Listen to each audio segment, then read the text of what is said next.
Alors, l'analyse que je fais de notre impuissance politique, c'est que nous appelons démocratie son strict contraire. C'est-à-dire que ce qu'on appelle aujourd'hui démocratie, c'est pas du tout, mais pas du tout une démocratie, c'est une oligarchie aristocratique. Et c'est pas du tout par hasard ou par le jeu d'acteurs qui seraient véreux, vicieux. Pas du tout. C'est le mécanisme qui est au cœur de nos institutions est aristocratique, qui s'appelle l'élection. L'élection, ça consiste à choisir le meilleur aristocratie. Et on sait depuis des milliers d'années qu'une aristocratie débouche, se transforme toujours en oligarchie, c'est-à-dire le pouvoir de quelques-uns. Monarchie, c'est le pouvoir d'un seul. Démocratie, c'est le pouvoir du peuple. Démos, le peuple. Cratie, pouvoir. Et une oligarchie, c'est le pouvoir de quelques-uns, d'un petit nombre. Et on y est en oligarchie. Vous voyez bien que quelques-uns tiennent les manettes. Mais quelques-uns ne tiennent les manettes, non pas parce qu'ils sont particulièrement mauvais ou particulièrement rusés.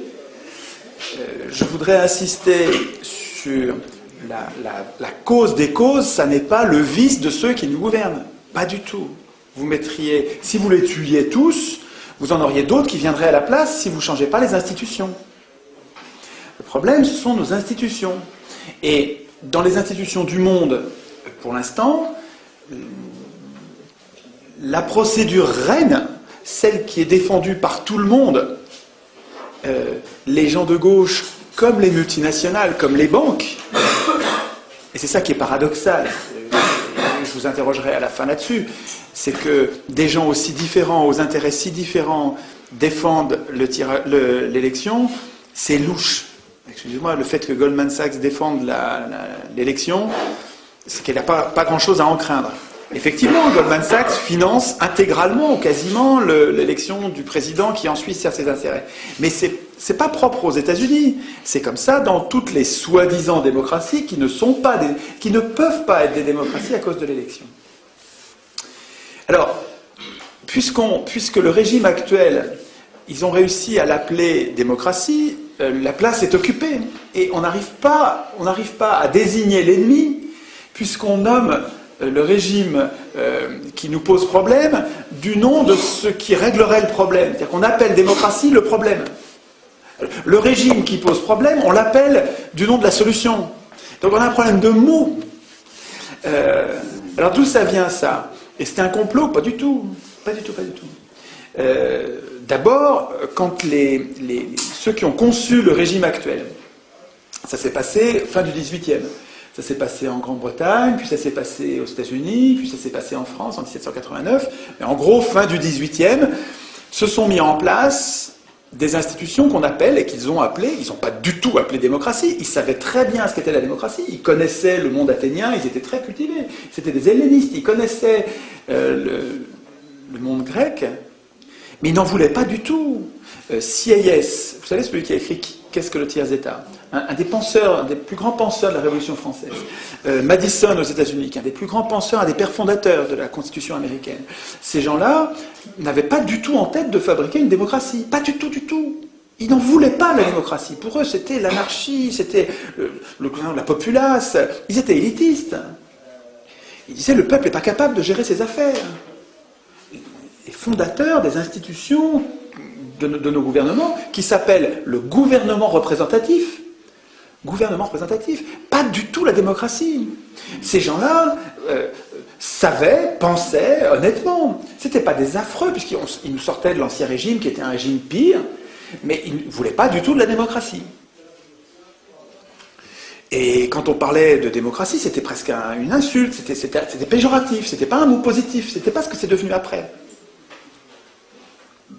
Alors c'est par un retournement de vocabulaire, c'est par une ruse de l'histoire, qu'au début du XIXe siècle, le mot démocratie s'est mis à désigner ce régime.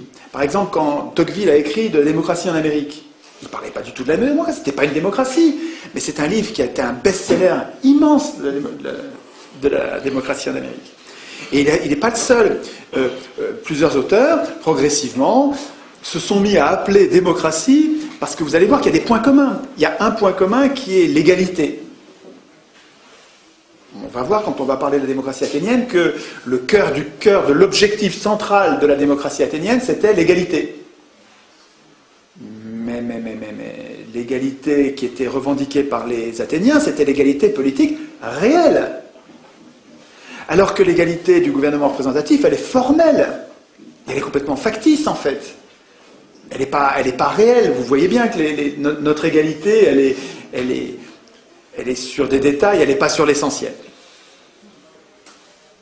En tout cas, jouant sur l'égalité, prenant en compte l'égalité comme point commun, les auteurs politiques se sont mis progressivement à parler de démocratie. Et tout le monde s'y est mis. Et vous voyez bien que les élus y ont trouvé leur compte, puisqu'ils appelaient démocratie un régime qui leur permettait de se faire élire et donc d'avoir le pouvoir. Les élus, c'est des notables. Ce n'étaient pas les ouvriers, les élus. Donc, ça s'est fait, non pas, c'est pas un complot, mais ça s'est fait parce que les gens y avaient un intérêt. Les gens au pouvoir avaient un intérêt. Tocqueville disait, c'est quand même gros, quoi. Hein. Tocqueville, donc l'icône du libéralisme, disait, je ne crains pas le suffrage universel. Les gens voteront comme on leur dira. Il savait déjà, 1835, il savait déjà, début du 19e. Tout début de l'élection, il savait très bien. On renverserait personne, on ne mettrait jamais des pauvres au pouvoir avec l'élection. Jamais. Ils le savent très bien depuis le début. Et ça leur va très bien qu'on appelle ça démocratie, parce que démocratie, ça paraît une espèce l'idéal démos, kratos, le pouvoir du peuple. Ouais, c'est bien, c'est nous, on va moins se faire enfumer si c'est nous qui dirigeons. Ben ouais, mais si vous appelez démocratie un régime qui n'a rien à voir et qui est même son strict contraire, ben vous êtes en train de vous faire avoir à grande largeur. Alors, pour en faire un outil pour aujourd'hui, pour voir qu'est-ce qui est utilisable aujourd'hui, il faut comprendre ce qu'il y a dans la démocratie athénienne. Alors on parlera des objections, c'est-à-dire ce dont on a un petit peu parlé tout à l'heure quand on a parlé de xénophobie, de phallocratie, d'esclavagisme. J'en parlerai quand on verra les objections. Mais je voudrais d'abord vous montrer le cœur nucléaire d'une vraie démocratie, de la démocratie athénienne, avec le transparent que je vous ai préparé. C'est un schéma que j'ai fait pour ces conférences. Je l'avais fait d'abord à la main, puis en fait, là, pour vous, c'est une première. Je l'ai fait sur machine. Alors, l'inconvénient du fait qu'il soit fait sur machine, c'est qu'il est tout prêt. Alors que quand je le faisais à la main, pendant que je vous parlais, je le dessinais en même temps. Alors, on voyait mieux le truc se faire, mais en même temps, comme j'écris pas bien, et puis en même temps, on écrit en parlant, on écrit moi-même, là, c'est quand même mieux écrit. Donc, je vais vous montrer, peut-être oublier tout le reste. On commence par le commencement.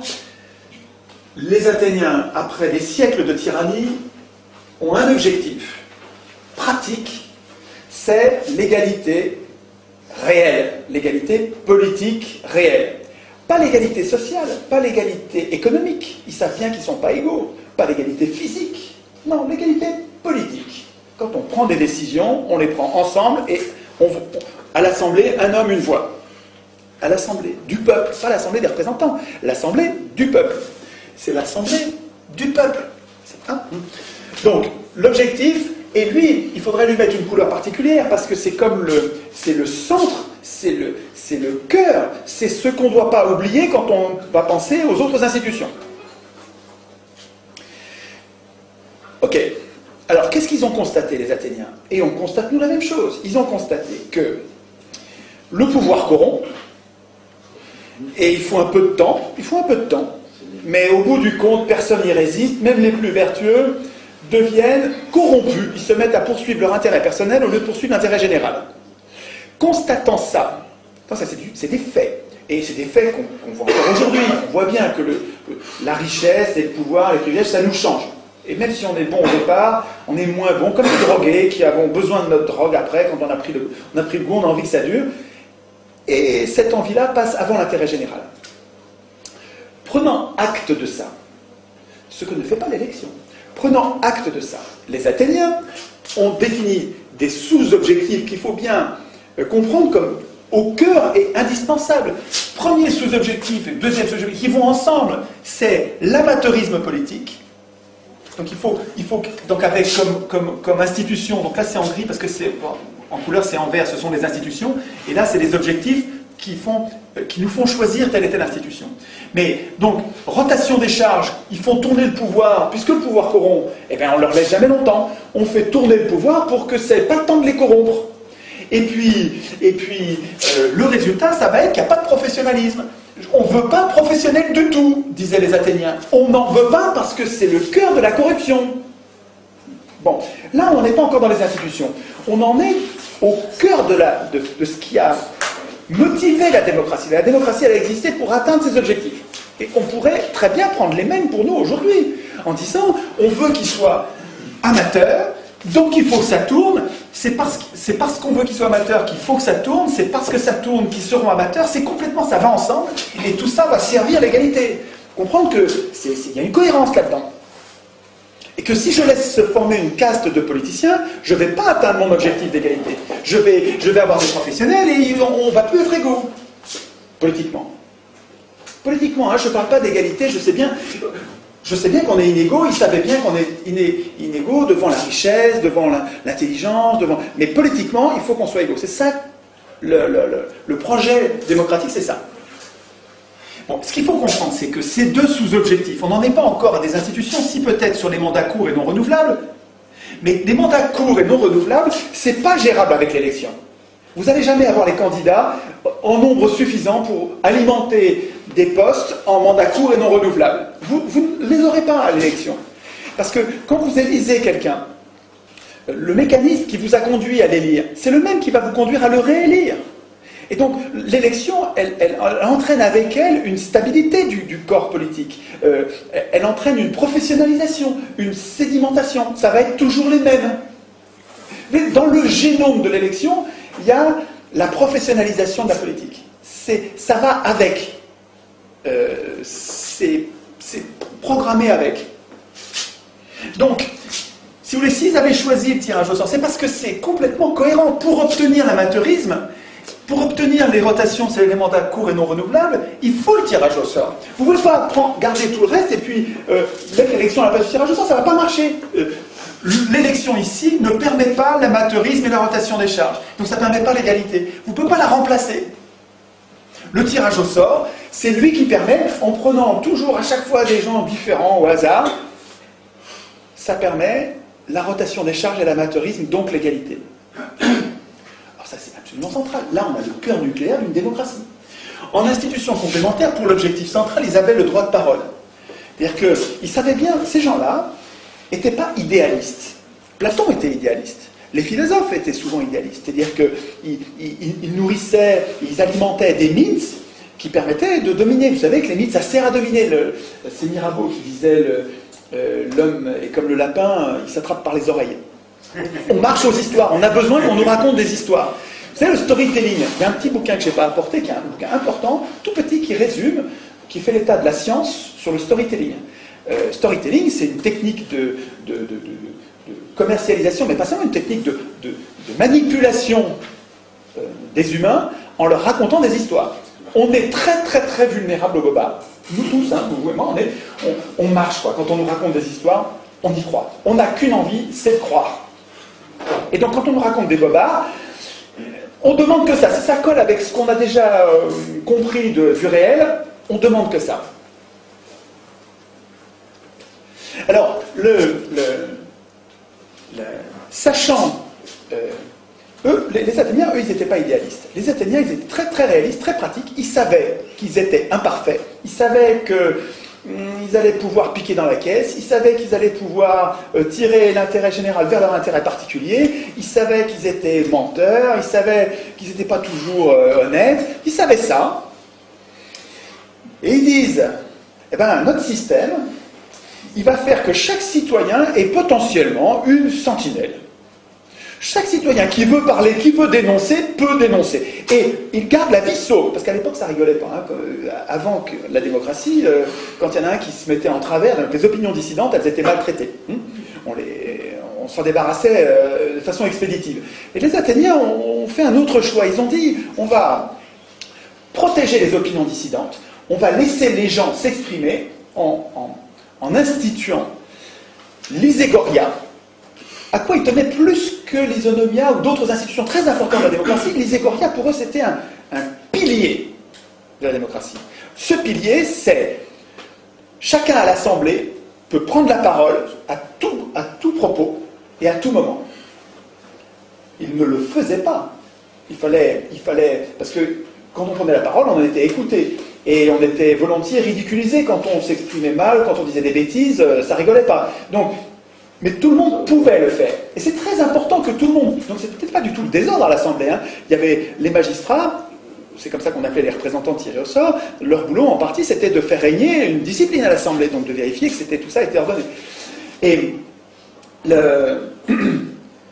mais le fait que chaque citoyen qui avait une révolte, quelque chose à dire, puisse le dire en gardant la vie sauve à l'Assemblée, c'est absolument essentiel dans l'hygiène de la démocratie. C'est-à-dire que ça, c'est la garantie que les Athéniens se donnaient que la démocratie allait durer.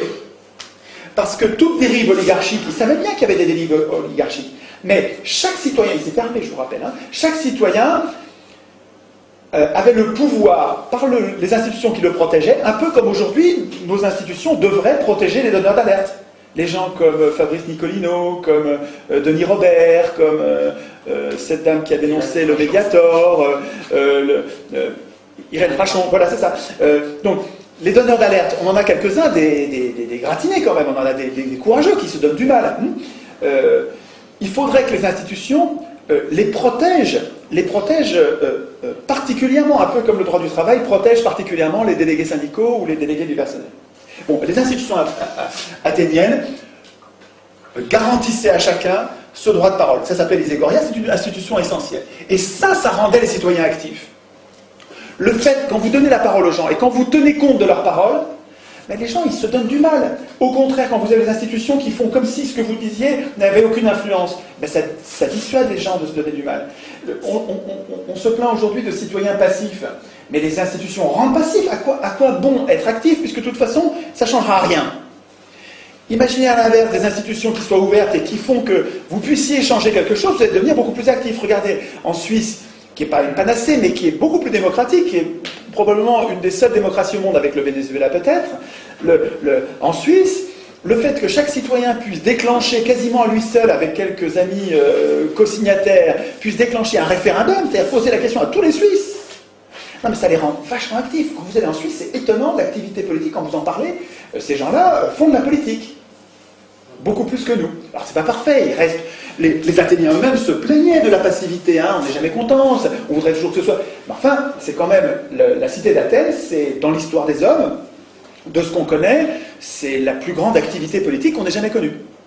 Il y a des institutions ouvertes font des citoyens actifs.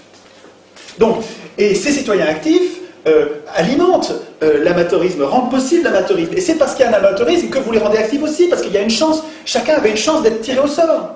Le tirage au sort, il rend plausible la possibilité que je sois un jour président d'Athènes. Un citoyen sur 4, le président d'Athènes était désigné au sort tous les jours. Tous les jours, tiré au sort. Et donc chaque citoyen pouvait dire, dans ma vie j'ai été une fois président d'Athènes. Et aucun pouvait dire je l'ai été 2 fois, parce que c'était non renouvelable. Ça tournait. Mais quand vous savez que dans le potentiel de ce qui va vous arriver, vous allez être un jour le porte-parole du groupe, et ça change complètement votre rapport à la politique. Vous vous mettez à faire de la politique de façon naturelle, parce que elle est partout la politique. Mais il ne faut pas mettre la charrue avant les bœufs, il ne faut pas attendre qu'on se mette à nous à faire de la politique pour que les institutions changent. À mon avis, de bonnes institutions fabriqueront de bons citoyens. De bonnes institutions sont pédagogiques, elles sont une école. J'y reviendrai quand on parlera des jurés et de ce qu'en disait Tocqueville. Parce que Tocqueville a écrit des pages formidables. Tocqueville était un défenseur acharné, enfin un défenseur fervent du tirage au sort. Et les mots qu'il utilisait, je vous les lirai texto, parce que Tocqueville s'est merveilleusement exprimé, c'est beau ce qu'il dit. Alors, c'était un aristocrate qui, je pense profondément, était antidémocrate, mais qui était honnête, c'est-à-dire que quand il décrivait sa pensée, il essayait de voir le bon côté de chacun des points de vue. Et c'est ça qui fait que Tocqueville est aimé par tout le monde, parce que tout le monde arrive à trouver ce qu'il veut dans Tocqueville, c'est que Tocqueville ne montre pas vraiment ce qu'il pense. Il y a d'ailleurs une lettre de son frère, on a la correspondance de Tocqueville avec son frère, et Tocqueville faisait lire les chapitres de la démocratie en Amérique au fur et à mesure où il l'écrivait. Et on a une lettre dans laquelle son frère, je ne me souviens plus de son prénom, lui écrit à Alexis Tocqueville, et lui écrit en lui disant « Ce chapitre que tu m'as envoyé là, on avait dit pourtant que tu montrerais pas ce que tu penses. Et là, j'ai vu ce que tu penses. Je l'ai vu. Il faut que tu le réécrives. » Donc il réécrivait, il pesait ce qu'il écrivait pour qu'on ne voit pas ce qu'il pense, et ça donnait à son écriture une force qui est extrêmement séduisante, parce que il montre les qualités de la démocratie, enfin de ce qu'il appelle la démocratie, parce que c'est pas du tout une démocratie, je le rappelle, hein, mais enfin bon, c'est plus commode de l'appeler comme ça. Il décrit le régime américain avec ses forces et ses faiblesses, avec une honnêteté qui est utile pour nous aujourd'hui. Parce que c'est vrai que le régime représentatif tel qu'on le vit, il a des travers qui nous conduisent à la dictature, une dictature douce que décrit Tocqueville et qui est celle qu'on vit en ce moment. Donc Tocqueville, malgré le fait qu'il soit antidémocrate, on y trouve des choses formidables. Et les passages sur le tirage au sort sont une pure merveille, on verra ça tout à l'heure. Donc, si vous voulez, le cœur nucléaire de la démocratie, c'est ça là. C'est l'objectif, les sous-objectifs et la procédure qui rend possible ces sous-objectifs. Si vous changez quelque chose là-dedans, vous perdez la démocratie, quoi. Alors, ils avaient peur du tirage au sort comme nous. Pareil, la même peur. C'était les mêmes humains. Et ils réfléchissaient bien, ils n'étaient pas loin d'être bêtes, c'est pas parce que c'était il y a 2500 ans, ils réfléchissaient exactement comme vous aujourd'hui, pareil. Peut-être plus parce qu'ils faisaient plus de politique. Et donc ils avaient peur de tirer au sort des abrutis. Alors d'abord, ils ne donnaient pas le pouvoir au tiré au sort. Le tiré au sort, c'était pas celui qui décidait. Celui qui décidait, c'était l'Assemblée. C'est pas les représentants, c'est l'Assemblée. Donc il faut pas imaginer qu'on remplace l'élection par le tirage au sort et puis on laisse le pouvoir comme le pouvoir aux élus. Pas du tout, ça marche pas comme ça. Il faut comprendre que la démocratie, c'est autre chose que notre système actuel. Alors il y a des points communs, puisqu'on prend des décisions collectives, il faut qu'on évalue les décisions collectives, il faut qu'on exécute les décisions collectives, il faut qu'on procède au jugement des conflits entre particuliers. Donc il y a des tas de points communs. Il faut qu'on atteigne des objectifs comparables, mais l'équilibre, la philosophie des institutions, il faut comprendre qu'elle change complètement. On verra après comment, quand on est un grand nombre, ça peut continuer à fonctionner. Mais vous verrez qu'avec la fédération, avec la démocratie qui s'exerce à petite échelle, et avec la fédération qui remonte en pyramide avec des contrôles de pouvoir à tous les étages, c'est tout à fait imaginable. J'y reviendrai tout à l'heure sur la faisabilité aujourd'hui. Mais donc, je vous en parlais tout à l'heure avant qu'on fasse cette deuxième partie. Il se trouve que le tirage au sort entraîne mécaniquement et pratiquement sans exception, les exceptions elles sont marginales, une désynchronisation, c'est Hansen qui parle de ça. Il y a 2 livres absolument, là il y a plein de livres sur la démocratie athénienne qui sont vraiment formidables, mais l'histoire des Athéniens au quotidien, quand ils vont tirer au sort, les machines qu'ils utilisent, les problèmes qu'ils ont avec leur démocratie, c'est dans un très très très bon livre. Ce livre-là se lit, c'est un bonheur. On a l'impression de vivre une société qu'on aimerait vivre aujourd'hui. En tout cas, on sent bien ce qui est transposable dans... C'est quelqu'un qui aime la démocratie athénienne, là, qui écrit. Il s'appelle Hansen, et ça s'appelle La démocratie athénienne à l'époque de Démosthène. Bon bouquin pour voir le quotidien. C'est un des plus grands connaisseurs connus de la démocratie athénienne, donc il y en a beaucoup, hein, des connaisseurs de la démocratie athénienne, mais celui-là est un grand bonhomme qui avait écrit plusieurs forts volumes sur le sujet et qui les a résumés pour nous en un seul bouquin pour que ce soit accessible. Et puis il y a un deuxième livre, alors lui que je vous recommande plus encore, parce que là c'est le plus important, je pense, de tous les bouquins sur le tirage au sort et l'organisation politique du pays. Pourtant c'est un titre qui n'est pas sexy, hein. Principe du gouvernement représentatif.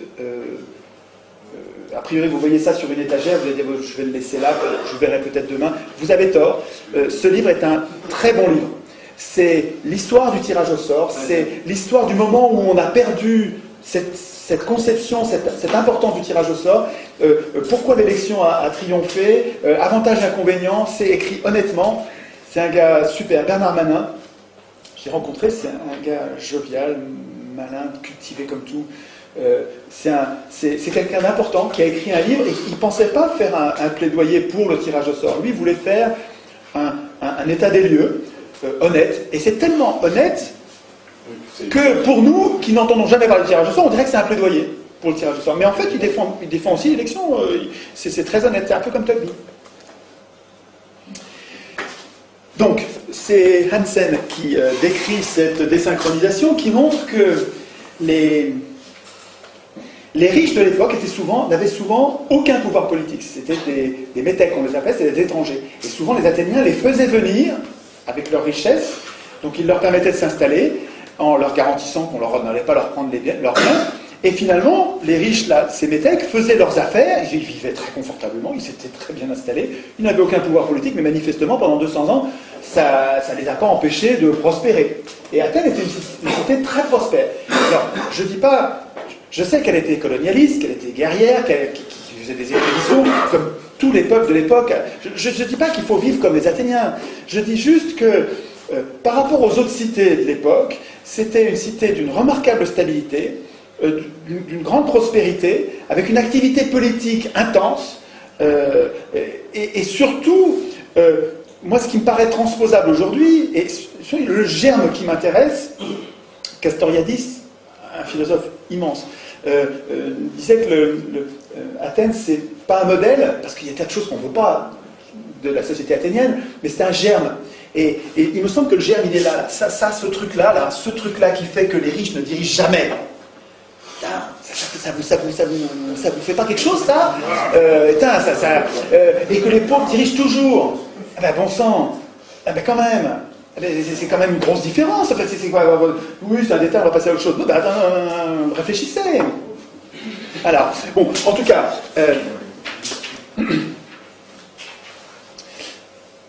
le fait est que quand on regarde l'expérience de 200 ans d'expérience de tirage au sort et d'élection, dans le rapport riche-pauvre et exercice du pouvoir, c'est quasiment du négatif. C'est un radical opposé en résultat. Et là, je parle de faits, je ne parle pas de mythes, je ne parle pas de vache sacrée du suffrage universel comme conquête historique de la classe travailleuse. Regardez les faits. Qui dirige avec l'élection? Qui dirige avec l'élection? Les pauvres? Ben non. Jamais. Ou marginalement, mais même quand c'est Blum qui se fait élire. Vous savez que Blum, avant, Blum désigne un ministre des Finances, Théoriol. Il désigne son ministre des Finances. Et comme d'habitude dans la Troisième République, élection, comme d'habitude dans la Troisième République, le ministre des Finances, avant de prendre son portefeuille et de commencer à faire son métier de ministre, il va où? Il va à la Banque de France. Dans le bureau de la Banque de France, le patron de la Banque le gouverneur de la Banque de France, c'est en même temps le patron du comité des forges, donc c'est le patron du MEDEF de l'époque, c'est le même bonhomme. C'était privé à l'époque. C'était privé. Mais bien sûr, la Banque de France était privée, bien sûr, mais c'est complètement privé tout ça. Le ministre des Finances, avant de pouvoir être ministre des Finances, va promettre au gouverneur de la Banque de France, qui est en même temps patron du comité des forges, il va promettre quoi? Qu'il n'augmentera pas les salaires. C'est ça l'objectif. Et donc l'élection qui amène la gauche enfin au pouvoir, ben cette gauche, avant d'avoir le pouvoir, il faut qu'elle promette aux riches que le pire du pire est garanti pour nous. Donc l'élection, il faut comprendre que même quand on élit des gens qui, soi-disant, regardez, en 81, quoi, on élit Mitterrand. Moi je chantais, j'étais content. Mitterrand. Attends, combien de temps il a mis à nous trahir au dernier degré, à faire ce que jamais l'extrême droite aurait fait, jamais. C'est la gauche. C'est le résultat de l'élection. C'est lui qui a contribué le plus à la dette. Mais oui, à la dette, absolument. Il était à gauche de l'extrême droite. Il n'était même pas à gauche, il était à droite. Il était à droite, puis en fait, il nous enfume, tous ces gens-là nous enfument avec des mots, quoi, parce que je vous rappelle qu'on est très sensible au bobard. Aujourd'hui, l'histoire est révélée aussi avec Mitterrand, oui. L'Oréal et tout ça, parce que c'est lié aussi à la Banque fédérale américaine à travers les nazis. Mais bon, ça, on en parlera un autre jour. Alors, je crois que c'est pas la peine de développer sur la trahison des partis de gauche une fois au pouvoir. Je veux dire, on en a gros sur la patate tous. Je veux dire, c'est pas la peine de développer. J'ai aucune spécificité là-dessus. Moi, ce que je crois que ce qu'il y a d'original dans ce que je vous raconte, c'est sur l'alternative, qui n'est pas une alternative pour tout de suite, je suis désolé, ça ne va pas être immédiat, il faut d'abord qu'on se passe le mot entre nous et qu'on soit des millions à défendre cette idée. Tant qu'on sera une poignée de 100 ou 1000 personnes, ça ne suffira pas, ça ne changera pas. Il faut que ça se diffuse, c'est-à-dire qu'il faut que chacun d'entre nous, on fasse ce boulot d'explication pour comprendre, quoi, pour arrêter de croire aux bobards, aux histoires, aux mythes, et puis qu'on regarde les faits. Et puis quand on regarde les faits, qu'on s'aperçoit que, attends, on est en train de nous dire que c'est ça le progrès social, mais qu'on n'arrive pas au progrès social tant que c'est les riches qui dirigent. Les riches, ils ne veulent pas du progrès social. Et ben, regardez l'expérience des Athéniens, c'était il y a 2500 ans, et c'est quand même sacrément intéressant. Alors, sur le plan pratique de l'organisation, il reste que si on devait tirer au sort aujourd'hui les gens, on a quand même peur de tirer au sort. Alors moi, dans les assemblées, ils me disent et si on tire au sort Le Pen? Ils ont peur de Le Pen. Ou vous savez, les gens de Le Pen, si vous dites on tire au sort un communiste, ça leur fait le même effet. Bon, si on tire au sort quelqu'un dont on n'a pas envie du tout. Les Athéniens, ils avaient la même peur. Ils avaient exactement la même peur. Ils avaient peur de certaines personnes qu'ils ne voulaient en aucun cas. Ça existait aussi, déjà à l'époque. Et pourtant, c'est ça qu'ils ont choisi, et ça a très bien marché. Donc, c'est qu'ils ont trouvé autre chose. Alors, c'est cette partie-là dans laquelle j'ai regroupé une série d'institutions, donc elles sont toutes en vert. Vous trouvez ça sur le site, hein, vous le trouvez, et puis les commentaires, ce que je suis en train de vous dire, vous le trouvez aussi, y compris ce que j'aurais oublié, puisque là je parle en improvisant, mais je vais peut-être oublier un point ou deux, mais vous le retrouvez, il y a le texte, ce qui me semble être, en n'oubliant pas grand-chose, à dire en commentaire de ça. Donc c'est dans ces institutions-là que les Athéniens se sont protégés contre le tirage au sort, n'importe quoi. Alors, il faut comprendre que donc vous avez compris, c'est des mandats courts non renouvelables. Les mandats courts, c'était 6 mois, 1 an, rarement plus d'1 an, et non renouvelables. Non renouvelables dans la même fonction. C'est-à-dire que si j'ai été tiré au sort pour une fonction, je peux être tiré au sort pour une autre fonction, mais plus pour celle-là. En tout cas, il y avait des variations. En tout cas, ça c'était absolument essentiel. Je mets ça dans les institutions. Le cœur d'une démocratie, c'est au centre. Ça, si vous retirez ça, ça y est, vous avez perdu la démocratie. Alors, donc il y a des mandats, et donc il y a des contrôles. Et c'est ça qui est très important. Il faudra que je pense à dire ça au moment de la synthèse, parce qu'entre l'élection et le tirage au sort, le fond du fond, ce qui fait que c'est malin, c'est le fond du fond. Mais j'y viendrai après. Donc, le mandat est l'objet de plein de contrôles, des contrôles avant, des contrôles pendant, des contrôles à la fin du mandat et des contrôles après le mandat. Donc, ces contrôles, ils en avaient tout le temps. Il faut comprendre que le tir au sort, ils avaient peur. Ce n'est pas la même chose que les élus aujourd'hui. Je ne sais pas si vous voyez la différence. Les tirs au sort, ils avaient le sens d'une responsabilité, d'un devoir. Ils ne venaient pas se goinfrer en étant impunis de tout, irresponsables. Ça n'a rien à voir. Donc, alors, avant le mandat, qu'est-ce qu'il y avait comme contrôle pour éviter de tirer au sort n'importe qui? Il y avait le volontariat, c'est-à-dire que n'étaient tirés au sort que ceux qui se présentaient le matin à l'Assemblée, donc ils étaient 6000 à peu près en gros à l'Assemblée, ça variable suivant les époques, mais en gros, et il y en avait en gros 2000 qui se présentaient pour le tirage au sort de la journée. Alors il y avait une machine, un clérotérion. Sur le site, vous trouverez le fonctionnement. Il y a un très bon bouquin de Saint-Omer, Le pouvoir au peuple. Un bouquin vraiment, vraiment très, très intéressant qui montre toutes les expériences actuelles et passées, mais il y en a beaucoup d'actuelles de tirage au sort dans les institutions du monde. Et donc c'est un florilège d'expériences avec les échecs, les réussites. C'est assez enthousiasmant parce que là vous avez vu que c'est pas que théorique, ça marche. Il y a des tas de gens qui le pratiquent. Pourquoi je parlais de ça? Je parlais du clérotérion, parce que là-dedans, il y a un chapitre, son chapitre 2, dans lequel il explique le fonctionnement du clérotérion. Et qu'il explique que tous les matins, les boules blanches, les boules noires, c'est marrant à voir, c'était très matériel, tout le monde pouvait vérifier, un peu comme nous dans les bureaux de vote, vous pouvez y aller, vous avez intérêt à y aller pour vérifier que tout se passe bien. Là, c'est pareil, le clérotérion, la machine à tirer au sort, tout le monde pouvait regarder, puis c'est assez rustique, donc c'est difficile de tricher, c'est pas un ordinateur. Le coût des machines à voter par ordinateur, sont les armes quoi, pour le casser. On y va avec une hache, quoi, hein, parce que là c'est évident qu'on va se faire enfumer. Quoi. Les machines à voter, il ne faut pas accepter les machines à voter, c'est évident. Mais on s'est fait enfumer déjà. C'est déjà le cas, c'est fou qu'on le fait. En tout cas, le matin, il y avait du volontariat. Alors ce que soulignait Montesquieu, c'est que cette institution du volontariat, ça on pourrait discuter sur le forum de mon site, on discute sur le fait de savoir est-ce qu'on tire au sort parmi des volontaires ou est-ce qu'on tire au sort parmi tout le monde et on leur permet de refuser, ce qui fait qu'on ne retient que les volontaires, mais volontaire ça n'a pas le même sens, suivant qu'ils soient volontaires avant ou qu'ils veuillent bien après. Parce que celui qui veut avant, c'est quelqu'un qui veut le pouvoir. Alors en fait, quand c'est quotidien et que ça tourne comme ça, et que c'est mandat court non renouvelable, on ne peut pas dire ça comme ça. C'est pas la même chose que pour les élections. Mais enfin, quand même, notez la différence.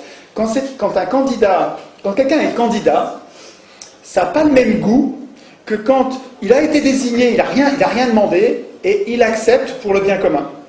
Et vous allez voir qu'il y a plein de gens qui ne veulent pas le pouvoir, mais qui acceptent de le faire parce que c'est comme ça que ça marche, parce que c'est des gens bons. Il y en a plein comme ça. Et ces gens-là n'ont pas du tout les mêmes qualités que ceux qui sont actuellement au pouvoir, qui sont là, évidemment, pour se goinfrer. Enfin, c'est incroyable. Enfin, on va me traiter de populiste, de démagogue, de fasciste bientôt, je sens, parce que je suis anti-parlementaire, et puis bientôt de nazi. Voilà. N'empêche que quand vous voyez quelqu'un qui a à la fois, qui cumule plusieurs mandats de député, de conseiller de ceci, de conseiller de cela, et puis qui en plus va faire des gages d'avocat pour se goinfrer encore quelques dizaines de milliers d'euros de plus, mais c'est à vomir, c'est vraiment de la cupidité. Donc ces élus, enfin ce qu'ils deviennent, ils ne sont pas tous, il y a quelques élus qui sont tout jeunes, et quand ils sont au début, ils ne sont pas encore corrompus, mais en gros quand même, ils sont vraiment là pour se goinfrer. Quand on imagine, quand on voit comment ils vivaient à l'époque, là, ça n'a rien à voir. Là, ils avaient le sens d'un devoir, ils avaient été récompensés, pas par de l'argent. Alors, à la participation à l'Assemblée, on les payait, mais rien, on les payait une demi-journée d'ouvrier. Donc on les payait vraiment 3 francs 6 sous. Et puis ensuite, quand on les récompensait, vous verrez, on parle de récompense, c'était des honneurs. C'est pas de l'argent, des honneurs. Les humains, ils marchent bien à l'honneur. Il y a des tas de gens qui font des tas de choses pour l'honneur, pour la gloire, pour l'impression d'avoir servi le bien commun et que le regard des autres leur suffit, le regard des autres reconnaissant, ça suffit. Il y a plein de gens qui marchent à ça. Attends, il faut être un peu malade mental pour ne marcher qu'à l'argent. Hein. Je veux dire, faut être un peu détraqué, quoi, un peu drogué, un peu déséquilibré. Mais tout le monde n'est pas comme ça. Il y a beaucoup de gens qui se contentent de la relation à l'autre, de la relation pacifiée et reconnaissante à l'autre pour se donner du mal. Et donc, les institutions fonctionnaient comme ça. En tout cas, Montesquieu soulignait, donc, je parle du volontariat, il soulignait que c'était très important pour le tirage. Le tirage au sort n'était pas parfait, selon lui, mais il était rendu vertueux par les institutions complémentaires qui venaient corriger ses défauts. Et il disait, le volontariat et les punitions, parce que vous allez voir qu'il y avait des tas de punitions, le volontariat, la combinaison des deux faisait que il y avait peu de volontaires. Parce que quand vous savez que vous allez être puni, vous y allez si vous avez un vrai projet, si vous sentez qu'il faut le faire pour la cité. Vous avez le droit de démissionner? Je ne sais pas s'ils avaient le droit d'être révoqués, mais je ne sais pas s'ils avaient le droit de démissionner. Je ne suis pas sûr de ça. Enfin, je ne sais pas, il faudrait vérifier. Je n'ai pas lu ça, donc ça ne me dit rien. Je pense qu'ils s'engageaient, et alors ce qui est marrant, c'est de voir comme ils étaient mis en accusation à la fin, au moment de la reddition des comptes ou après coup, et ils se défendaient, et ça marchait, hein, en disant, mais attendez, souvenez-vous quand même que je suis comme vous, quoi, hein, et ça marchait comme défense, parce que les gens voient bien qu'il s'est dévoué, il a accepté d'être tiré au sort, il s'est donné du mal. Bon, ça n'a pas été un oligarque, ça n'a pas été un pourri, et on ne le punit pas. Donc il y avait un risque de punition, mais il n'y avait pas du tout, évidemment, toujours des punitions. Alors, donc, le volontariat, associé au risque réel de punition éventuellement sévère, ça pouvait d'ailleurs aller jusqu'à la mort, hein, c'est pas ça parce que c'est pas transposable, mais enfin, je veux dire, c'était des punitions sévères, pour l'époque. La combinaison des deux faisait que le volontariat était un vrai filtre par rapport aux affreux, ou aux débiles, ou aux gens que vous redoutez par rapport au tirage au sort. Vous comprenez ce que je veux dire? Ce que je veux dire, c'est que par rapport à l'objection, on va avoir des idiots. Non, on va se débrouiller pour en éviter une bonne partie comme ça. Ensuite, il y avait la docimasie qui était une sorte d'examen, pas un examen de compétences, parce que égalité politique, on a tous la même compétence politique. C'était un examen d'aptitude, c'est-à-dire qu'on cherchait à voir le gars qui est fou, qui est vraiment carrément folle dingue, la docimasie, on le mettait à l'écart. Ou le gars qui s'occupait pas bien de ses parents. C'est marrant que ce soit si important pour eux. Le gars qui s'occupait pas bien de ses parents, il était mis à l'écart, il pouvait pas. Enfin bon, il y avait comme ça des aptitudes qui permettaient de mettre à l'écart. Donc encore un filtre qui permettait. Alors nous, si nous écrivions nous-mêmes nos institutions, ben on prévoirait, on y réfléchirait, et on dirait de quelle docimasie on veut, quel est l'examen de passage, qu'est-ce qu'il faut pour, en faisant attention à ce que ce ne soit pas un privilège, quoi, mais à ce que, pour nous éviter ce qui nous fait peur. Mais voilà donc un examen avant. Et puis il y avait l'ostracisme. Et l'ostracisme, aujourd'hui, c'est devenu un mot très négatif. L'ostracisme, faire preuve d'ostracisme, aujourd'hui, c'est mal. Mais à l'époque, c'était non seulement il n'y avait pas de connotation péjorative, mais ça faisait partie de l'hygiène de base de la démocratie. C'est-à-dire que l'ostracisme, ça vient de ostracon, qui est un bout de poterie. Donc il y avait des poteries cassées, on prenait un bout de poterie et on gravait sur la poterie le nom de quelqu'un dont on avait peur. Alors d'abord, avant qu'on fasse ça, à l'Assemblée, un citoyen proposait qu'on lance la procédure d'ostracisme. Alors il disait oui, il disait non, mais s'il disait oui, si l'Assemblée, pas les représentants, hein, l'Assemblée, si l'Assemblée disait oui, il faut qu'on fasse l'ostracisme, parce qu'il y a plusieurs personnes qui ont peur, on lance la procédure, et la procédure, ça consiste à ce que chacun, s'il a peur de quelqu'un, il a peur de ce tribun là, oh là là, lui il prend le pouvoir, lui il est en train, il parle trop bien. C'est pour ça qu'ils ostracisaient les gens. Hein. Lui il parle trop bien, ou bien lui il est en train de magouiller, il nous fait peur, pour une raison X ou Y, on grave son nom sur un ostracon, donc sur un petit bout de poterie, et ensuite on compte les ostracons, on compte les noms. Et celui qui avait le plus de fois son nom gravé sur les ostracons, on le tuait pas, on lui prenait pas ses biens, on le déshonorait même pas, mais on le mettait à l'écart de la vie politique pendant 10 ans. C'est quand même pas... et il y en avait plein d'autres qui n'étaient pas dans la vie politique. Je vous le rappelle que les femmes, les esclaves, les métèques, donc des gens qui vivaient très bien, les métèques qui pouvaient être très riches, tous ces gens-là vivaient en dehors de la politique, donc ils n'étaient pas à l'Assemblée, ils n'étaient pas citoyens, c'était pas la mort, quoi. Hein. Mais en tout cas, la démocratie avait en elle-même un rouage important qui permettait de mettre, pas à mort, à l'écart de la vie politique, pendant 10 ans, quelqu'un dont on avait peur. Donc, rendez-vous compte encore que c'est quelque chose qui nous manque aujourd'hui. Aujourd'hui, quand on vous présente 2 candidats, prenez l'exemple que vous voulez dans le passé récent de votre pays, vous avez 2 candidats qui vous paraissent 2 affreux. Qu'est-ce que vous faites ? Vous êtes coincé, vous avez le choix entre la peste et le choléra. Vous n'avez même pas le vote blanc qui vous permet de dire « mais je veux qu'ils rentrent tous les 2 chez eux ». On pourrait avoir un vote blanc qui dirait... Le sens politique du vote blanc, c'est je veux d'aucun de ces gens-là. Ou la question que vous me posez, elle est débile, je ne veux pas de cette question.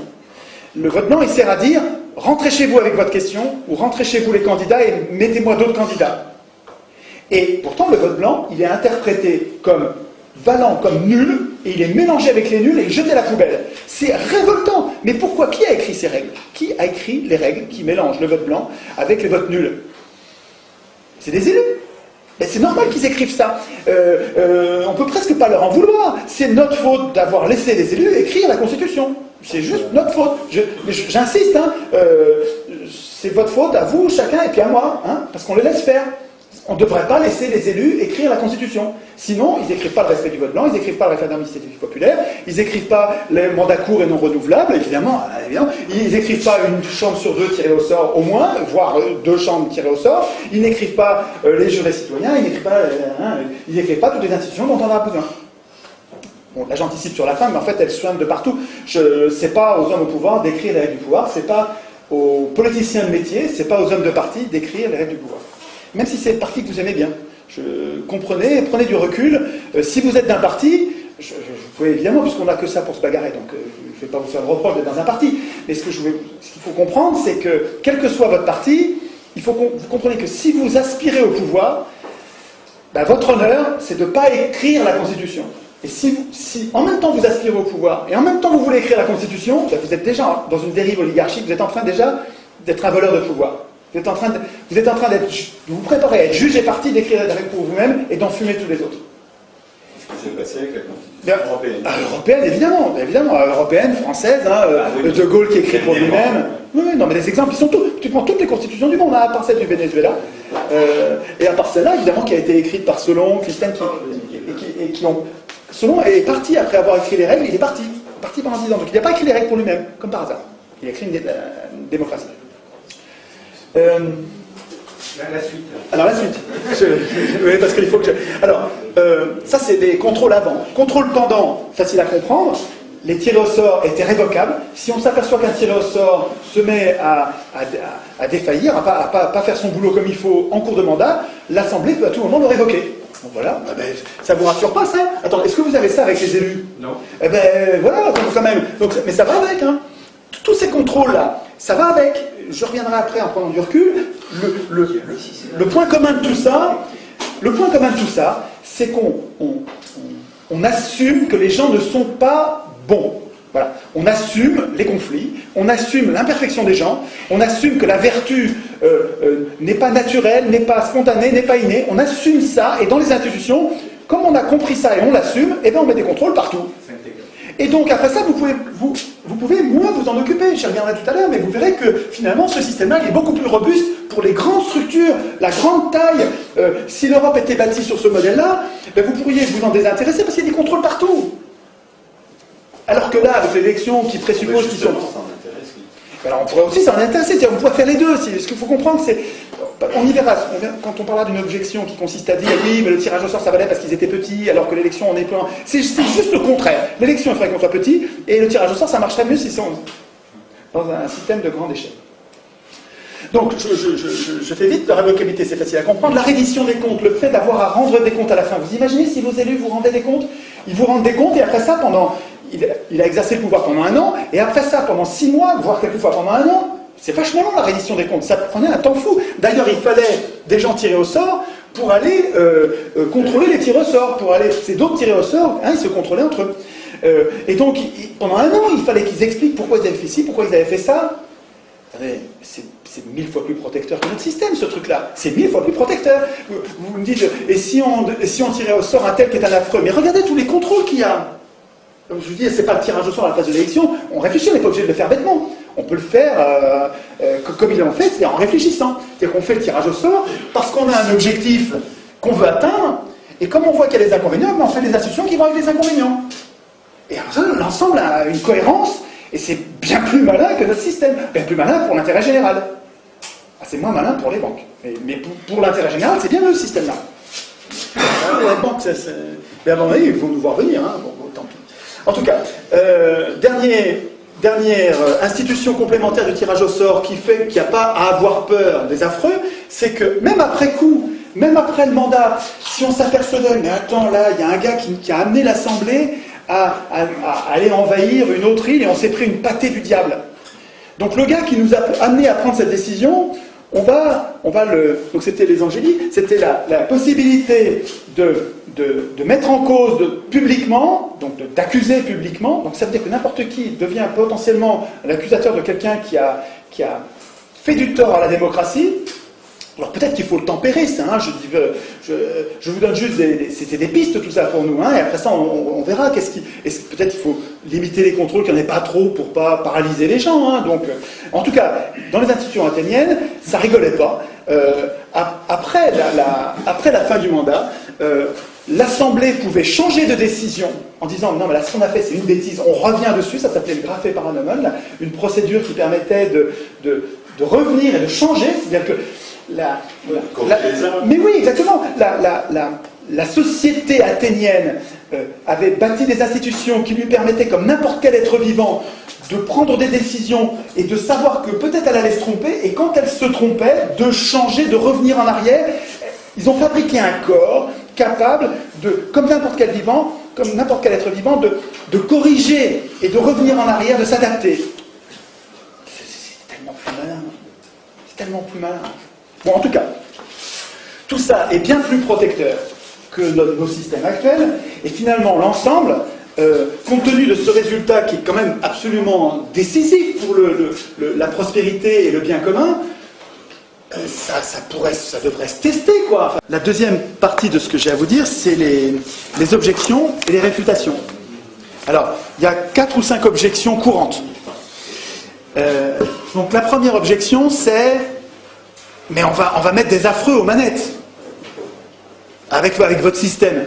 On va mettre des salauds ou des abrutis, des affreux aux manettes. Pas du tout. D'abord, c'est pas aux manettes. Celui que vous tirez au sort, il va pas avoir les manettes. c'est pas les représentants qui exercent le pouvoir, c'est l'Assemblée. Donc les représentants, ils nous aident, ils font tout ce que l'Assemblée ne peut pas faire. Ils préparent l'ordre du jour, ils affichent l'ordre du jour, ils vérifient pendant la discipline dans l'Assemblée, ils exécutent les décisions, ils procèdent au tirage au sort, ils vont s'occuper de la reddition des comptes et éventuellement des punitions. Ils font tout ce que l'Assemblée ne peut pas faire.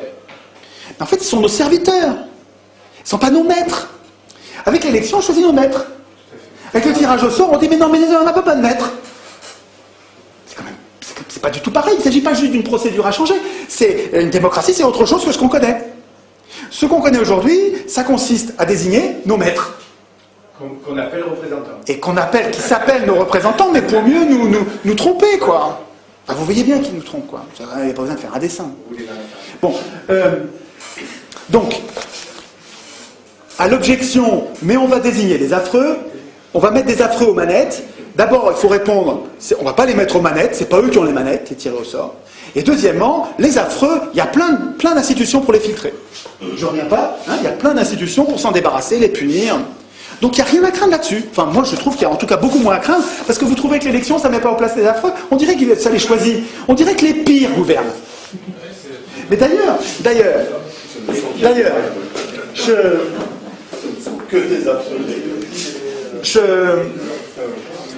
je pense que ce livre-là, ça, je pense, moi je dois avoir 1500 ou 2000 bouquins à la maison, j'ai beaucoup de livres, je lis énormément. Mais si je devais garder un livre de tous les livres, ah là là, ça c'est une merveille. Les propos sur le pouvoir d'Alain, et tous les propos, mais les propos sur le pouvoir d'Alain, c'est un livre de chevet, c'est un truc, vous le relisez, c'est de l'intelligence, c'est très très très très très utile. C'est un vrai bon bouquin qu'on peut prendre à l'adolescence, et puis après ça, il vous suit toute votre vie, quoi. Propos sur le pouvoir, c'est génial. Alors, dans un des propos, une des pensées d'Alain, c'est, et vous allez voir ces 3 toutes petites phrases avec sujet, verbe, complément, c'est très court, et il y a tout pour condamner l'élection. Pour condamner l'élection. Tant que j'avais pas trouvé le tirage au sort, je trouvais que il y avait de quoi se foutre une balle, cette phrase-là, parce que c'était trop vrai, et c'était un piège, on ne pouvait pas en sortir. Mais avec le tirage au sort, alors, qu'est-ce que c'est? Qu'est-ce qu'il disait, Alain? Il disait, les gens bons ne se soucient pas de gouverner. C'est une façon en vieux français de dire, ils ne veulent pas gouverner. Les gens bons n'ont pas envie de gouverner. Tout est là. Autant dire que les pires gouverneront. C'est vrai que si vous avez un système de l'élection qui repose sur la candidature, et que les gens bons ne veulent pas, ne seront pas candidats, ben vous allez avoir que des affreux. Eh bien oui, les pires gouverneront, mais on y est. On y est. Regardez, vous avez Paulson au gouvernement des États-Unis. Vous avez Dick Cheney, vous avez Paulson, Dick Cheney, Rumsfeld, des diables. Tous, la crème de l'horreur. Obama n'est pas mieux. Exactement. C'est le bal des vampires. Et en France, vous avez Sarkozy, en Italie, vous avez Berlusconi, en Angleterre, vous avez Tony Blair, vous avez les pires. Des pires, Tout à l'heure, j'ai dit prostituées, mais il ne faut pas que je dise ça, parce que c'est pas gentil pour les prostituées. Il faut trouver un mot plus grave que ça, parce que les prostituées, nous, on est prostituées, nous aussi, enfin, prostituées, on fait pas exprès, hein. On est prostituées, on fait pas exprès. Non, c'est pire que, c'est les affreux, c'est bien, c'est un bon mot, les affreux. Les affreux, j'aime. Donc on va pas dire prostituées, parce que les prostituées sont nos amis, mais on va dire les affreux. Deuxième objection, et vous allez voir quand vous allez, parce que vous allez, si vous jouez le jeu que je vous propose, qui consiste à, si la graine germe dans votre tête, à aller vous-même en planter d'autres, parce que ça marchera que comme ça, je vous dis, si nous sommes 40 à être convaincus de ça, puis qu'on en reste là, ça changera rien, voilà, rien. Si par contre, la graine que je vous propose de cultiver, non seulement vous la faites grandir, vous allez lire, vous la renforcez vous-même, vous lui mettez de l'eau, de l'engrais, elle devient belle dans votre tête, et puis que vous allez la semer ailleurs, vous aussi, dans 40, alors là, oui, ça va se développer très vite. Ah, là, oui, très vite. Donc, les objections dont je vous parle, il faut que vous les connaissiez, et puis vous connaissiez les réfutations, parce que ils vont vous répondre la même chose, les gens, ce que je vous dis. Donc, la deuxième objection, c'est...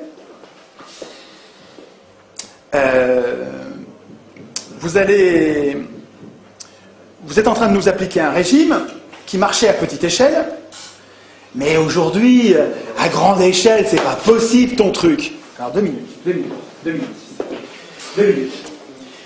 L'élection, là, ça fait le pari qu'on connaît les gens. Puisqu'on élit, ça veut dire qu'on les connaît. Non. Ah bah si. Ah bah, comment tu fais pour élire? C'est-à-dire choisir si tu ne les connais pas. Intrinsèquement, ce qui est dit dans l'élection, ah sinon, c'est du foutage de gueule ouvert, c'est que ce qui est dit dans l'élection, c'est qu'on connaît les gens. Et c'est pas tout, puisque l'élection est censée être le seul contre-pouvoir, la seule punition quand ils déconnent, c'est de ne pas les réélire. Ça veut dire que ça suppose qu'on sait ce qu'ils ont fait pendant qu'ils étaient élus. Tout ça, c'est du foutage de gueule quand on est au niveau d'un État ou au niveau de l'Europe. Est-ce que vous savez, est-ce que vous connaissez les gens que vous avez élus au niveau de l'Europe? Pas du tout. Vous savez, vous avez vu trois fois, vous l'avez vu 30 secondes à la télé, et puis quand il est en Europe là-bas, vous ne voyez rien, vous ne savez pas du tout ce qu'il fait. Donc l'élection, elle n'est pas du tout adaptée à la grande taille. Elle est adaptée à la petite taille. La commune, vous connaissez votre maire, vous le voyez tous les jours. Vous pouvez l'interpeller, il vous connaît, vous le connaissez. L'élection, elle marche bien à petite échelle. Et puis comme l'élection fait le choix, enfin elle fait le pari idéaliste, le pari non réaliste, que les gens sont vertueux, que les élus, comme par miracle, deviendraient des dieux qui sont capables de décider, ils sont compétents sur tous les sujets, le nucléaire, les OGM, tout ça ils sont compétents, et donc il n'y a pas de contrôle, parce que soi-disant les élus sont la représentation de la nation, et donc on leur fait confiance, et donc il n'y a pas de contrôle, mais tout ça est complètement contradictoire avec la grande taille. Je veux dire, un organisme de grande taille, il a besoin de ça. Il a besoin de ça. Il a besoin de plein de contrôle. Il a besoin d'avoir assumé que les gens ne sont pas bons naturellement et qu'il faut des contrôles partout. Ben oui, il faut des contrôles. Ils n'aiment pas ça, mais tant pis, c'est pas eux qui décident.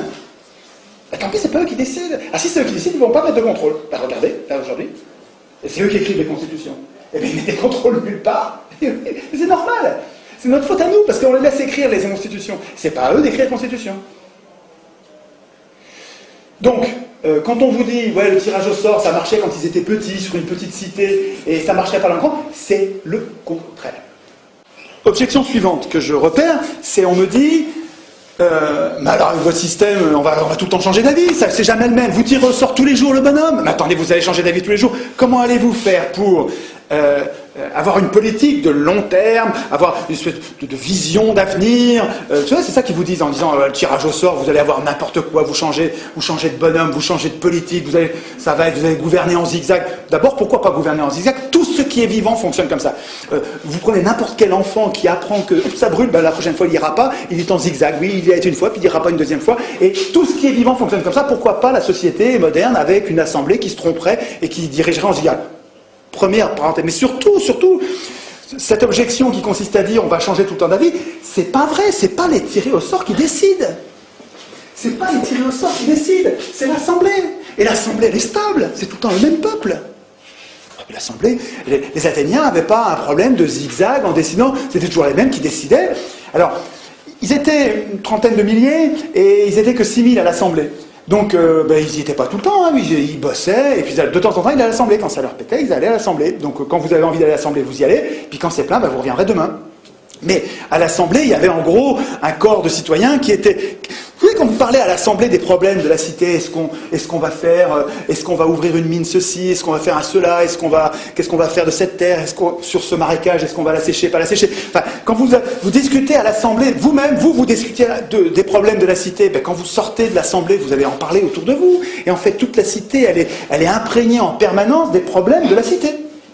C'est-à-dire que la délégation, elle est pas du tout impérative, c'est pas du tout une fatalité, le fait d'avoir abandonné votre pouvoir à des élus. C'est des élus qui ont décidé ça, c'est pas vous. Est-ce qu'un jour, vous avez dit, moi je tiens à l'élection et je renonce au tirage au sort? Vous saviez même pas que le tirage au sort existait. Non, je veux dire, ce sont des élus qui ont décidé qu'il fallait les élire. Donc c'est pas du tout une fatalité. Donc on changerait d'avis tout le temps, à mon avis c'est une objection qui ne tient pas la route. Objection suivante. Vous allez forcément désigner des incompétents. Nous vivons dans un monde complexe. Écoutez, mon vieux, on est à l'heure du nucléaire, c'est quand même géostratégie mondiale, avec des choses quand même très très très compliquées. Vous allez désigner n'importe qui.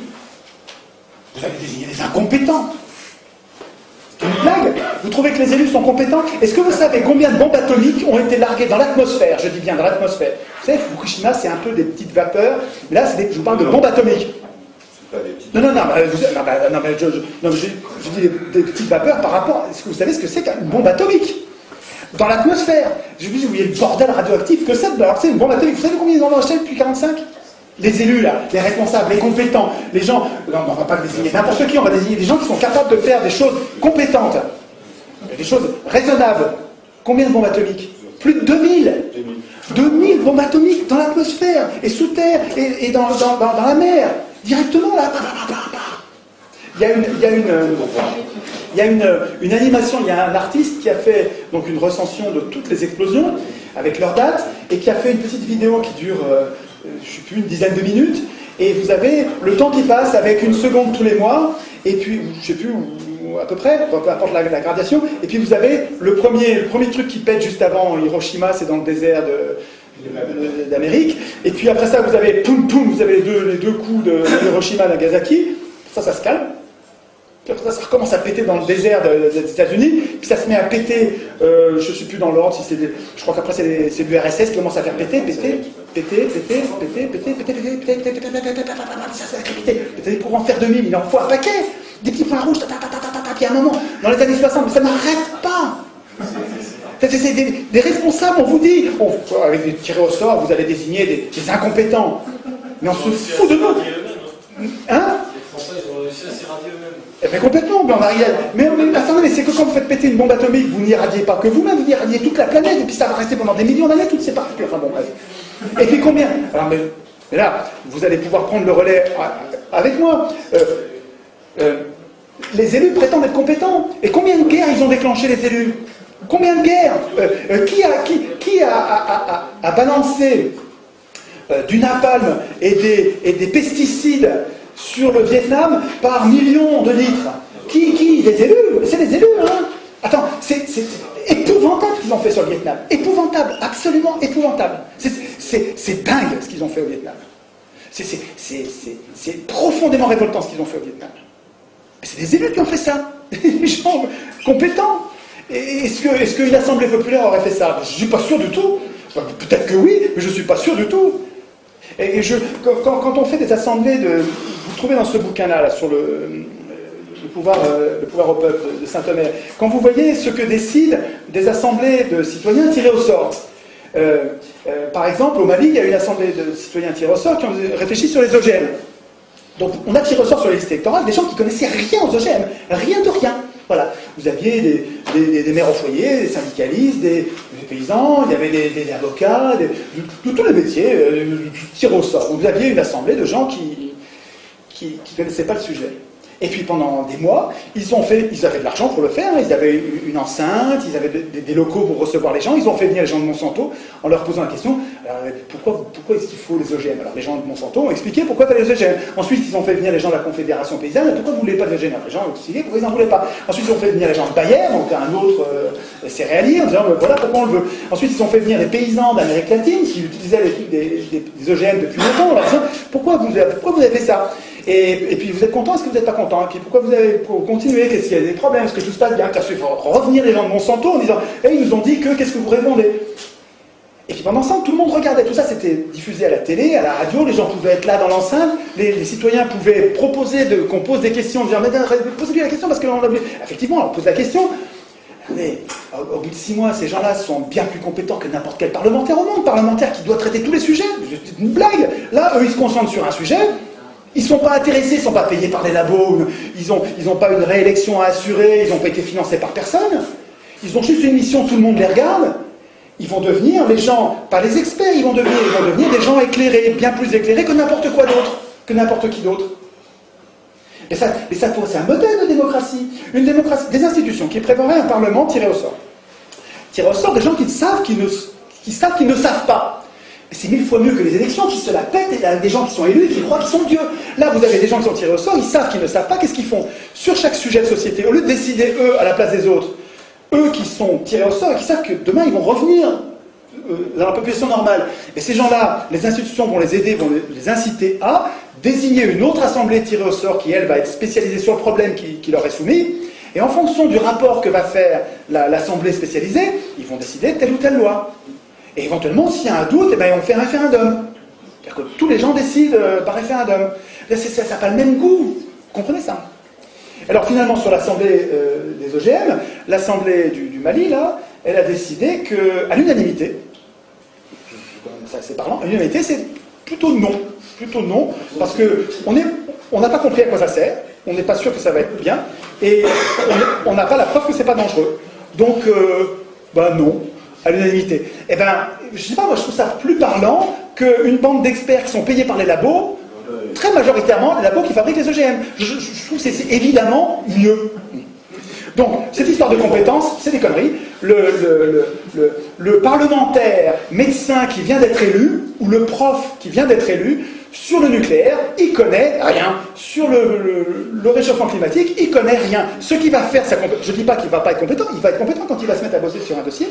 Il va devenir compétent. C'est son travail qui va le rendre compétent. Mais c'est pareil pour n'importe quel tiré au sort. Les tirés au sort, ils ne sont pas compétents parce qu'ils sont tirés au sort, parce qu'ils sont élus, ils sont compétents parce qu'ils bossent. Et c'est leur boulot qui va les rendre compétents. Donc, on désignerait forcément des incompétents. C'est des sottises. J'ai presque fini. Le modèle athénien était esclavagiste, phallocrate et xénophobe. Ça, alors là, je garde le meilleur pour la fin. Parce que c'est ça vous allez l'avoir. C'est-à-dire qu'on vous dit,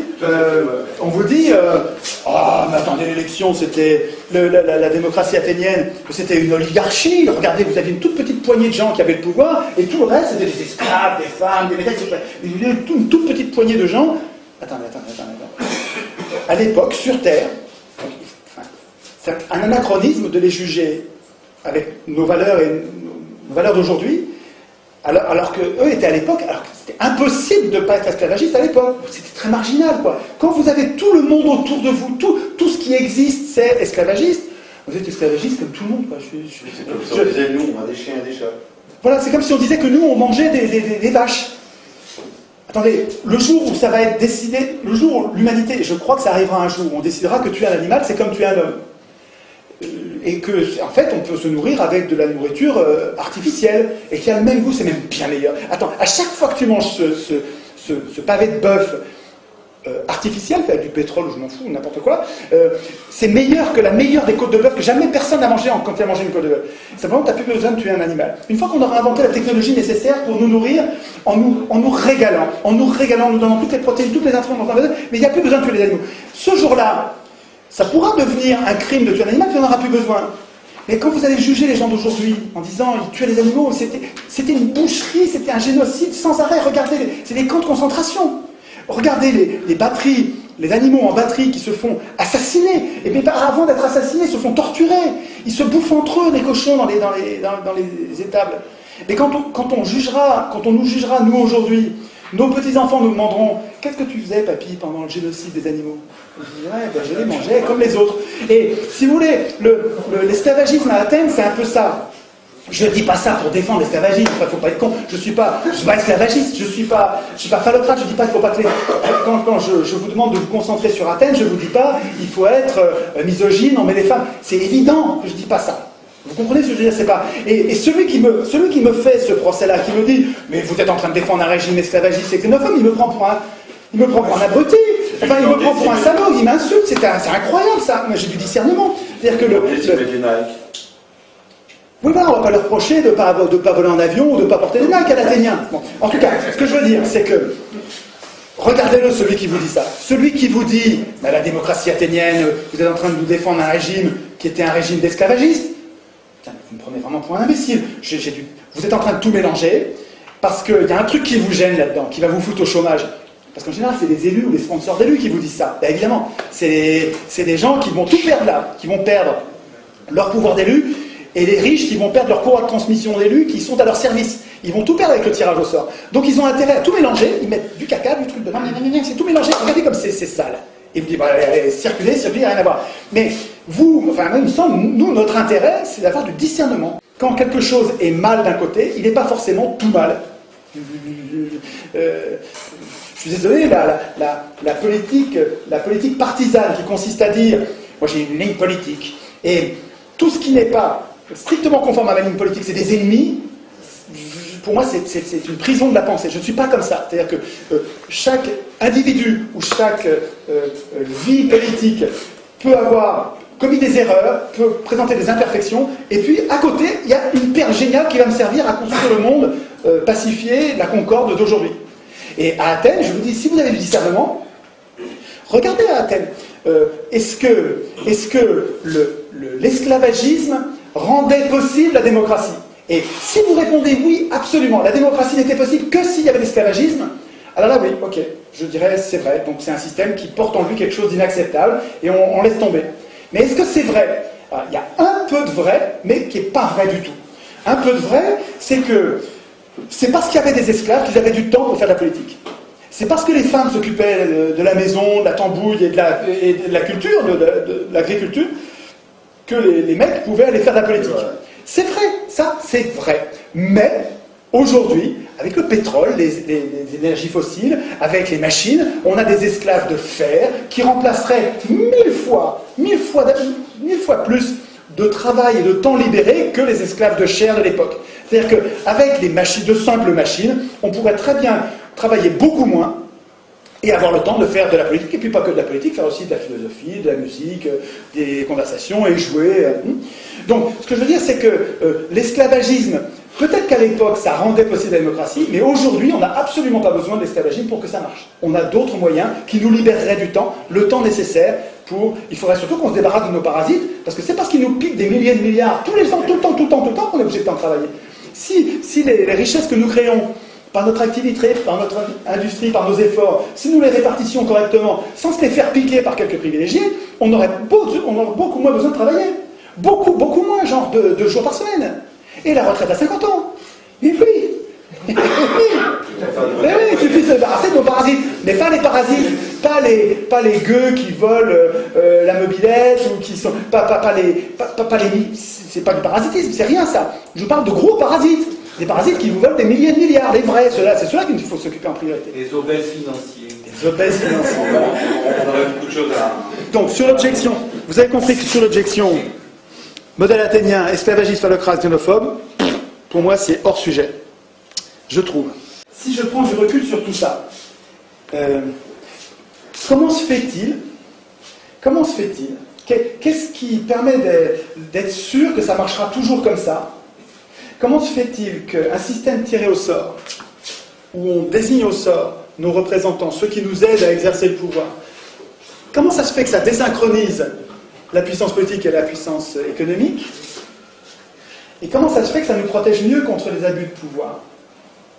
Et comment se fait-il que l'élection, au contraire, rende non seulement possible, mais impunit tous les abus de pouvoir, et nous sélectionne quasiment tout le temps les pires?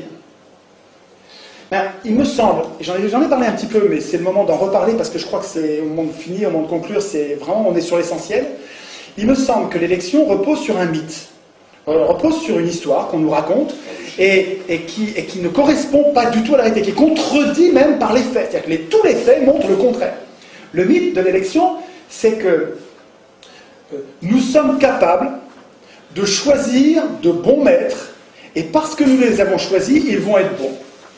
Ça, c'est un mythe. Ça ne marche pas. L'expérience nous montre que quand on teste, mais sur 200 ans, c'est long, quand on teste l'élection dans tous les pays du monde, à toutes les époques, l'élection, ça consiste à la mise au pouvoir des plus riches, ou des serviteurs des plus riches. Ça sert à ça, hein. Alors, je ne sais pas si ça sert à ça, parce que je ne suis pas sûr qu'au début, Sieyès et Madison aient voulu le gouvernement des riches. Ils ont peut-être voulu le gouvernement des bons, des aristos, des vrais aristos. Mais je ne leur fais pas le procès d'intention d'avoir comploté, d'avoir su à l'avance, peu importe. D'ailleurs, le résultat, le fait est que l'élection permet aux riches d'acheter le pouvoir comme on achète une voiture. Je ne parle pas des riches, nous sommes riches par rapport à des gens qui sont plus pauvres que nous. Je vous parle des ultra-riches, je vous parle de l'hyperclasse, des gens extrêmement riches. Des gens, est-ce que vous êtes capable de corrompre quelqu'un? Non, pourtant vous êtes riche par rapport à certains pauvres. Hein. Nous sommes riches. Mais... Non, je vous parle de... On peut jouer sur les mots là. Hein. Je vous parle des riches capables de corrompre quelqu'un. Donc, pour être capable de corrompre quelqu'un, il faut avoir beaucoup d'argent.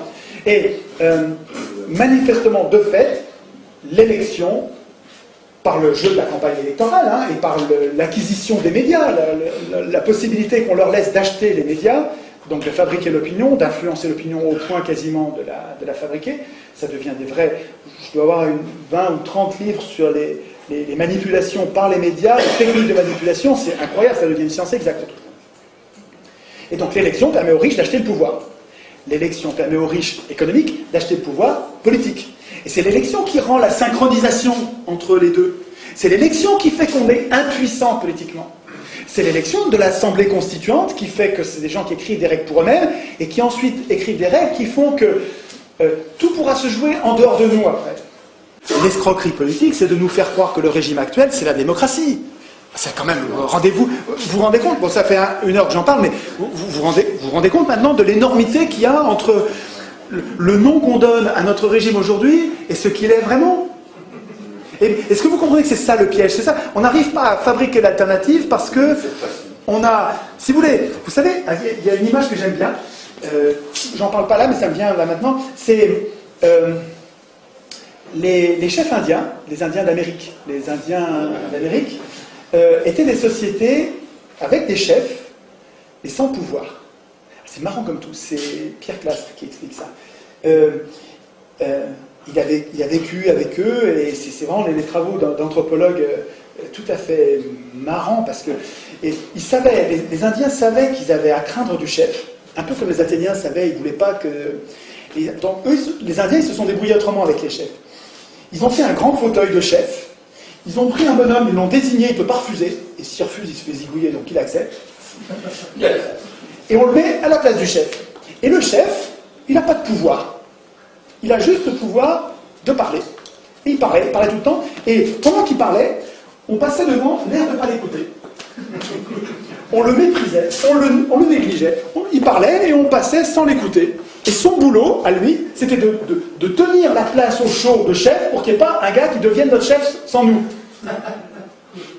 C'est marrant ça. C'est-à-dire qu'il savait qu'il voulait pas. Il savait que les gens ont tendance à. Il y en a qui ont tendance à devenir des chefs, des leaders. Pour se prémunir contre ces gens-là, il y avait une place de chef. Elle était occupée par un mec on ne lui mettait pas de pouvoir, il fallait que lui nous fasse des cadeaux. Je vous jure, c'est vrai. Hein. Il fallait que le chef fasse des cadeaux à son peuple. Et quand les gens n'étaient pas contents, il lui en faisait voir, il risquait pour sa peau. Comme il se méfiait des chefs, et ce qu'ils avaient trouvé pour pas être emboucanés par leur chef, c'est marrant. Eh bien, on dirait qu'on est victime un peu de ça, avec des gens qui ont fait un système qui n'est pas la démocratie, qui ont tout à craindre de la démocratie. Ils ont tout à craindre de la démocratie, les oligarques là. Si la démocratie voit le jour, c'est fini pour eux. Ils n'ont plus de pouvoir, ils ne peuvent plus abuser.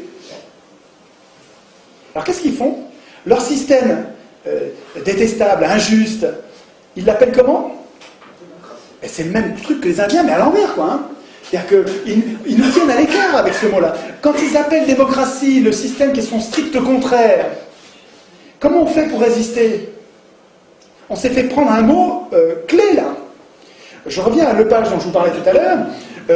Lepage a un travail, Franck Lepage, et les gens du pavé ont un travail sur les mots qui est absolument génial. On retrouve la novlangue.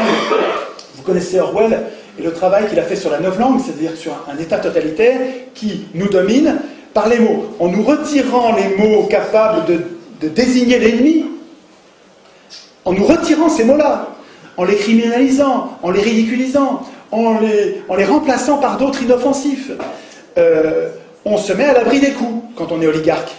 Et ce que fait Orwell, c'est de mettre à jour cette novlangue. Et ce que Franck Lepage et sa joyeuse bande, c'est vraiment une bande de gens formidables. Hein. Le Pavé, ça s'appelle.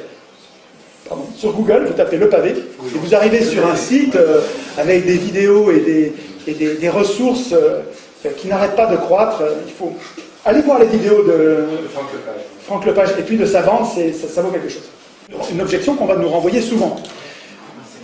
L'objection est est-ce que ce système va marcher avec des médias qui appartiennent aux oligarques? Vous savez que les 3/4 de la presse appartiennent à 2 marchands de canons et un marchand de béton. Pourquoi Rothschild achète Libération? C'est pas pour gagner de l'argent, il en perd. Pourquoi une autre banque achète Le Monde? Pourquoi une autre banque encore achète le Nouvel Obs et les Inrecuptibles? Pourquoi les banques achètent les journaux? Pourquoi les marchands de canons achètent les magazines et les télés? Pourquoi les industriels achètent des télés? C'est pas pour gagner de l'argent, c'est pas vrai. Ne croyez pas ça, c'est pas vrai. C'est pour manipuler. C'est pour manipuler parce que dans un système d'élection, comme vous choisissez les candidats, c'est très important de maîtriser l'accès à la candidature visible qui est la seule qui va pouvoir être élue. Mais la réponse que je ferai à cette objection, c'est que je vous rappelle que moi, mon cap, c'est, puisque la source, la cause des causes, c'est que ceux qui écrivent la Constitution ne devraient pas l'écrire parce qu'ils ont un intérêt personnel qui est contraire au nôtre, contraire à l'intérêt du plus grand nombre. Et puisque donc la solution, c'est de tirer au sort une assemblée constituante qui va être désintéressée parce qu'elle sera non seulement tirée au sort, mais en plus elle sera inéligible aux institutions qu'elle écrit, il me semble que cette assemblée constituante tirée au sort, elle va faire son compte à la situation médiatique. Elle va prévoir dans les institutions que non seulement, comme le prévoyait Montesquieu, il va y avoir un pouvoir législatif, il va y avoir un pouvoir exécutif, et on ne dira pas gouvernement, parce que le mot gouvernement, l'exécutif, il va être servile, il va obéir aux ordres de l'Assemblée, il va être servile. Quand on dit gouvernement, on se fait déjà enfumer avec les mots. Parce que gouvernement, déjà, il y a tout dans le gouvernement. Il y a je décide, et j'applique, et je juge même. Dans le gouvernement, il y a tout. Il ne faut pas accepter le mot gouvernement. Une bonne constitution, elle ne met pas en place un gouvernement, elle met en place un exécutif. Montesquieu, c'est séparation des pouvoirs. Toi, tu écris les lois, tu es parlement, mais tu ne les exécutes pas. Toi, tu es exécutif, tu exécutes les lois, tu as la force armée, mais tu écris pas les lois. Et puis toi, tu es juge, donc tu les regardes, s'ils déconnent, tu les punis, et puis tu t'occupes des litiges entre citoyens. Et la triangulation de ces pouvoirs bien séparés fait qu'il n'y en a aucun qui est capable de devenir tyrannique. Vachement malin cette idée. Juste, il n'avait pas prévu parce qu'il ne connaissait pas, il n'y avait pas la télé. Comme il n'y avait pas la télé, Montesquieu a oublié de prévoir les médias. Mais nous, on n'est pas obligé se limiter à ces pensées Montesquieu. On a toujours intérêt.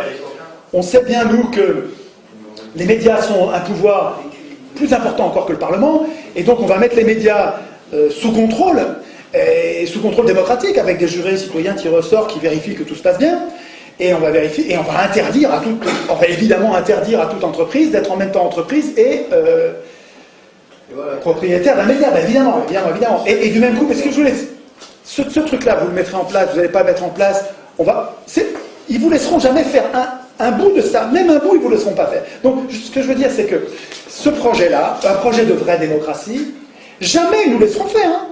Ça se fera pas en étant gentil. Je veux dire, on va pas leur demander la permission. Ils vont dire oui, c'est pas comme ça que ça va se passer. Et donc, quand vous allez changer les choses, vous changerez en même temps les médias. Les médias, vous ferez. Et à mon avis, il n'y a pas que ça. Il va falloir penser à la monnaie. C'est-à-dire qu'il va falloir penser dans les institutions. Montesquieu n'en a pas parlé. Il a raté un truc parce que c'était en train. Montesquieu, c'était 18e, on ne voyait pas encore le projet, on ne voyait pas encore se former le problème du pouvoir bancaire. Ça commençait pourtant déjà, mais ça ne se voyait pas. Donc c'était pas dans l'air du temps, on en discutait pas. Mais aujourd'hui, quand même, aujourd'hui, dans les institutions, si on ne prévoit pas le problème, la solution, la protection, le contrôle des autorités monétaires, si on ne prévoit pas ça, on est plus con que la moyenne, je veux dire, il faut quand même y penser. Évidemment, si on écrit de nouvelles institutions, l'Assemblée constituante, il va falloir qu'elle réfléchisse à la monnaie. Une phrase pour finir. Autant je comprends qu'un industriel, qu'un banquier, qu'un oligarque défende l'élection mordicus, je comprends, c'est un moyen qui lui permet d'acheter le pouvoir, c'est logique. Je lui en veux même pas, il est dans son rôle. C'est normal. Mais que des militants de gauche ou de droite qui sont humanistes, qui cherchent une société, parce qu'il y en a plein à droite des gens qui cherchent une société apaisée, c'est une société un peu plus violente quand même que les sociétés de gauche, mais les gens de gauche ils ne se rendent pas compte qu'ils nourrissent aussi une certaine violence, donc je ne les départage pas, m'est égal. Mais que les gens qui sont humanistes de tous ces bords, qui cherchent à une société pacifiée,